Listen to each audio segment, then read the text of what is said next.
മത്സ്യത്തൊഴിലാളി മുങ്ങി മരിച്ചു. പുഴയിൽ മത്സ്യബന്ധനത്തിനായി പോയ കൊളാവിപ്പാലം ബീച്ച് ചെറിയാവി കുഞ്ഞിക്കണ്ണനാണ് മരിച്ചത്. രാവിലെ 7 മണിയോടെയാണ് മൃതദേഹം കണ്ടെത്തിയത്. പുലർച്ചെ 4ഓടെ മത്സ്യബന്ധനത്തിനായി പോയ കുഞ്ഞിക്കണ്ണനെ കാണാതാവുകയായിരുന്നു. ആളില്ലാത്ത തോണി ഒഴുകുന്നതായി തോന്നിയതിനെ തുടർന്ന് നടത്തിയ തിരച്ചിലിലാണ് മൃതദേഹം പുഴയിലെ കണ്ടൽക്കാടുകൾക്കിടയിലായി കണ്ടെത്തിയത്. വിവരം അറിയിച്ചതിനെ തുടർന്ന് പയ്യോളി പോലീസ് സ്ഥലത്തെത്തി. മൃതദേഹം വടകര ഗവൺമെന്റ് ജില്ലാ ആശുപത്രി മോർച്ചറിയിലേക്ക് മാറ്റി.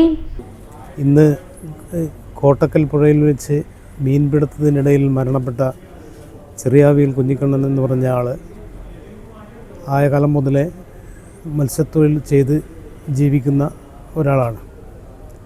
എല്ലാ ദിവസത്തെ പോലെയും വീടിന് തൊട്ടടുത്ത് ഉള്ള കോട്ടക്കൽ പുഴയിൽ ചെറിയ തോണിയുമായി പുലർച്ചെ 4 മണിക്ക് ശേഷം മീൻ പിടിക്കാൻ പോയ അദ്ദേഹം 7 മണിയായിട്ടും വരാതെ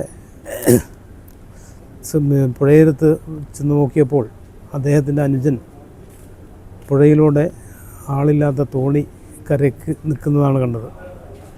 അപ്പോൾ വെള്ളത്തിൽ വീണതിന് ശേഷം തോണി തനിയെ കരയിലേക്ക് അടിഞ്ഞു വന്ന് ആ തോണിയിൽ അദ്ദേഹം ഉപയോഗിച്ചിരുന്ന മൊബൈൽ ഫോണും കരയിൽ ചെരുപ്പും ഉണ്ടായിരുന്നു. അപ്പോൾ വരാത്തതിൻ്റെ അടിസ്ഥാനത്തിൽ എല്ലാവരെയും വിവരം അറിയിക്കുകയും അങ്ങനെ പുഴയിൽ മൊത്തം തിരയുകയും ചെയ്തതിൻ്റെ അടിസ്ഥാനത്തിൽ തൊട്ടടുത്ത് കണ്ടൽക്കാടിൻ്റെ അടുത്ത് കുഞ്ഞിക്കണ്ണൻ എന്നയാൾ കിടക്കുന്നതാണ് കണ്ടത്.